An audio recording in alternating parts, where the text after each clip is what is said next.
Thank you, Suresh. So I'll go over what we have developed for AI and machine learning for fraud detection. So I think everyone is familiar with the credit cards and how they're used in the industry. This happens to be an Apple Mastercard credit card. So whenever you make a transaction using a credit card, the authorization comes from the issuing bank. What is not as well known to many people is, as part of this authorization, what we also do is take the transaction through a large-scale sort of AI machine learning system for fraud detection. And depending on the probability of fraud as calculated based on history and machine learning, that transaction is denied. So over the years, we have built out a fairly large system that is currently handling over 150 billion transactions per year, with thousands of clients globally, the top US banks, and other areas also, such as credit risk. And we have not only prevented a large amount of fraud from happening, but have brought a lot of value to end customers also. So if we go on to the next slide, we have a system that includes a number of different areas. But the key value that we provide, as seen on the next slide, is for merchants. We make sure that we are preventing merchant attrition because we prevent fraud from happening. And on the acquirer side, we get the signals from the gateways and measure them for merchant risk, for credit risk, for credit card probability of fraud. And for each of the transactions, we are calculating within tens of milliseconds as the authorization is happening on what the probability of fraud is. So on an ongoing basis, a reasonable percentage of the transactions are denied. And this has resulted in billions of dollars of savings by the merchants, because in the end, if there is fraud, the end merchant ends up paying for it, and it also results in very poor customer experience. So on the next slide, we talk about a bit more about the systems that are used for fraud detection. And as the next slide shows, there's fundamentally two systems.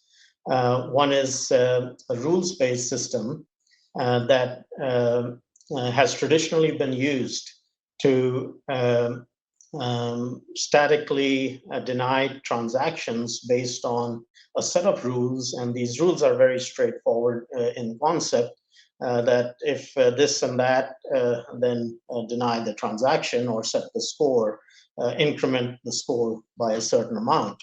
And these rules-based systems are, they work, but they are hard to scale, hard to maintain, and do not automatically adapt to changing behaviors, and can become obsolete over time also.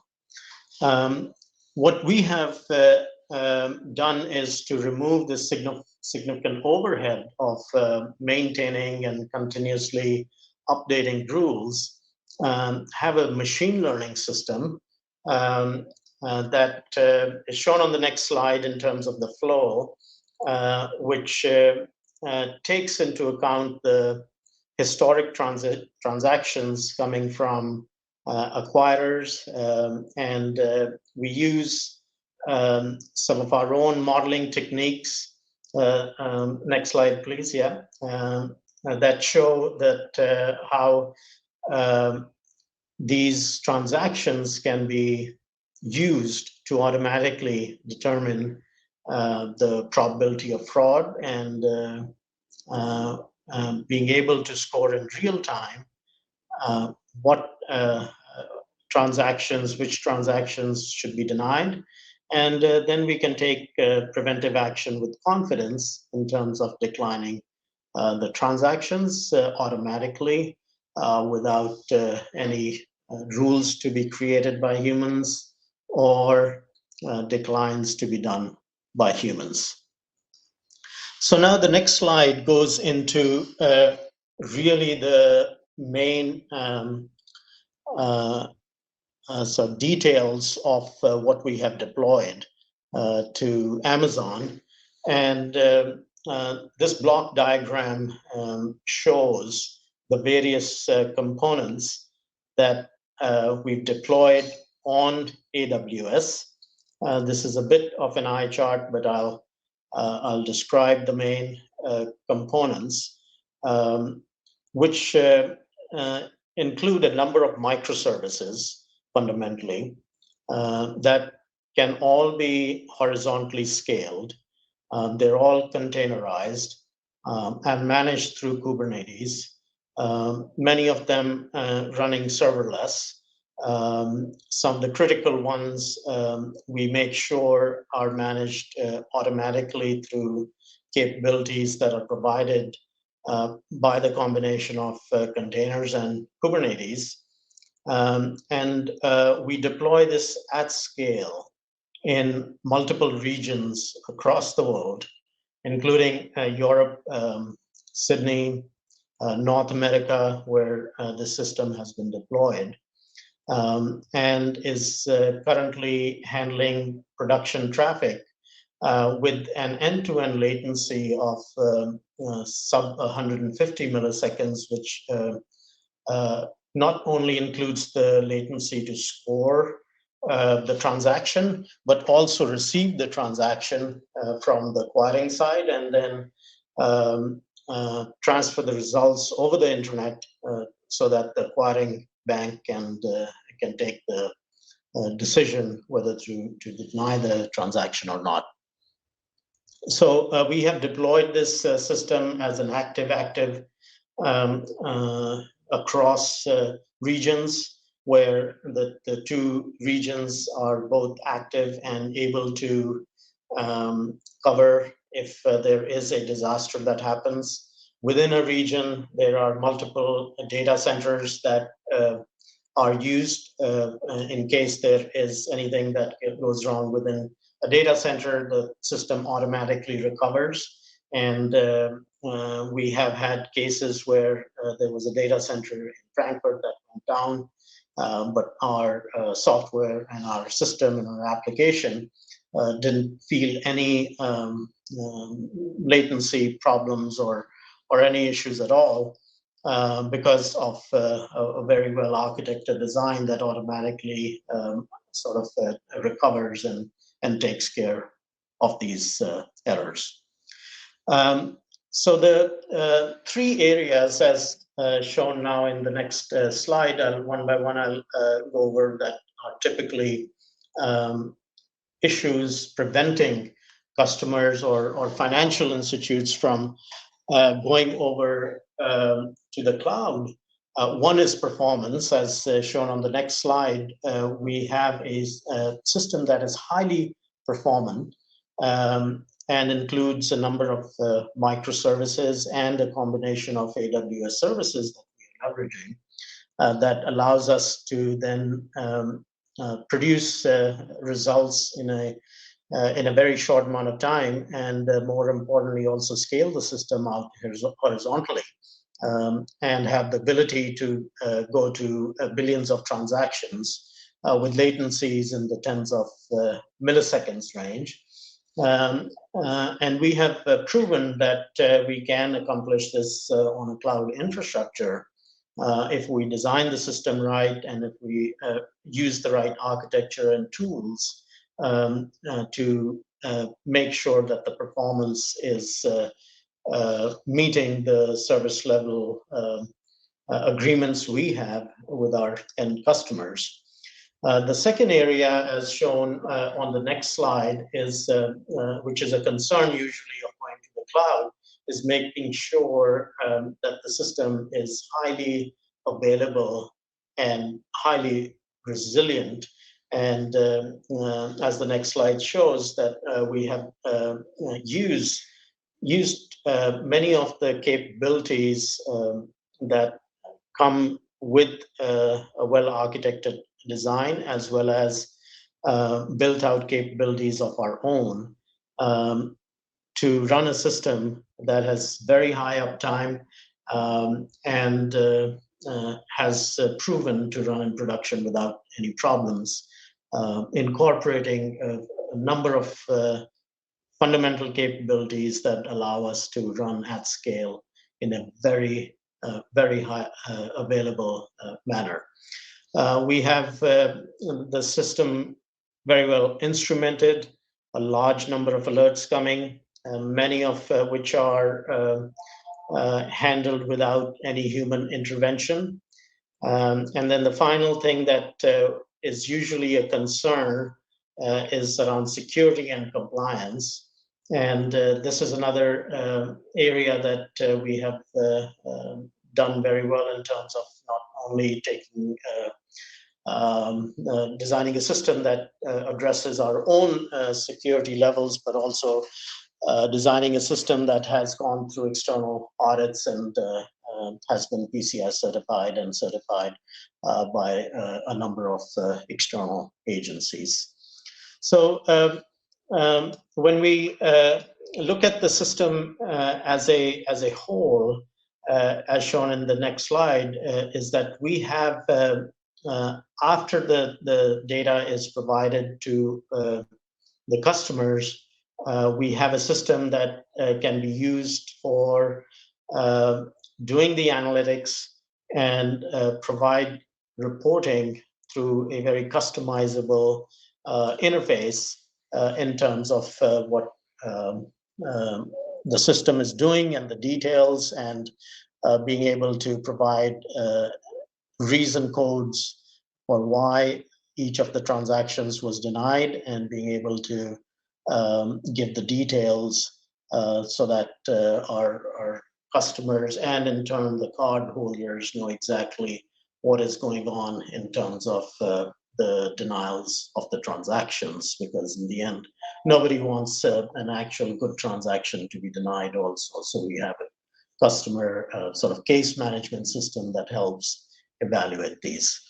So all these different components in the end have provided a lot of value to our customers in terms of improving the fraud rate. The basis points have improved significantly, and we are in a mode right now where we are rapidly expanding our customers, as well as diversifying into other areas like credit risk and healthcare.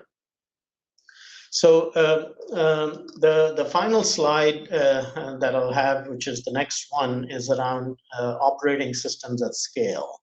And this is probably the crux of designing anything that operates at scale, that we have to have a system that follows some thoughtful guiding principles that include, most importantly, operational excellence in mind, not only having the best monitoring capability, but using fundamental technologies like container system, cluster management systems, serverless computing, and being able to, without any human intervention, bring up systems when any issues happen with such a large scale system.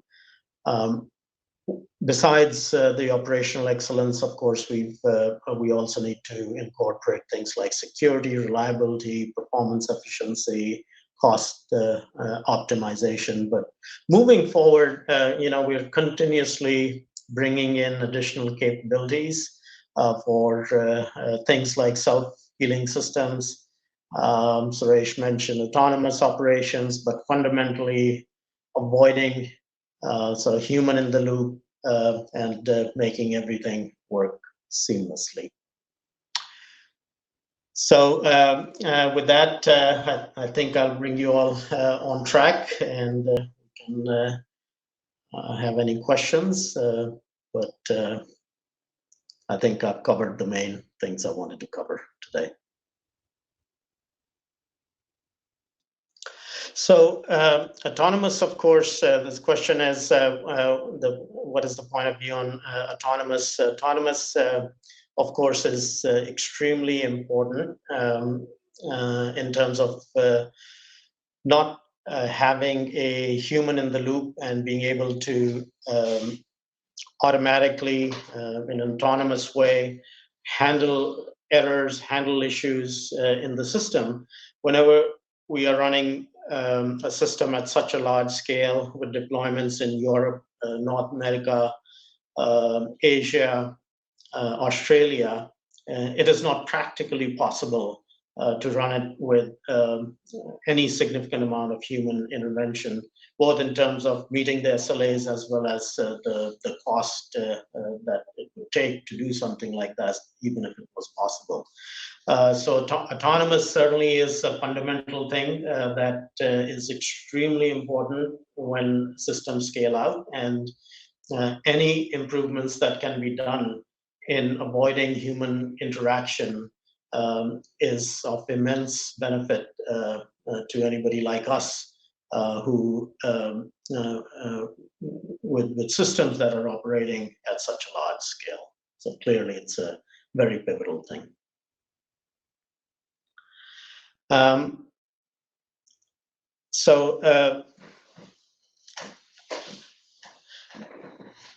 think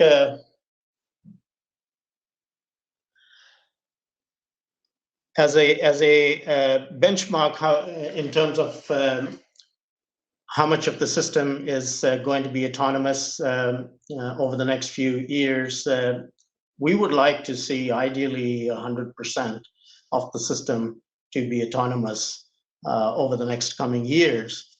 And with the improvements in technology, with the improvements and trust in things like machine learning, which we ourselves are doing for our own application, the ability to get to that is rapidly approaching.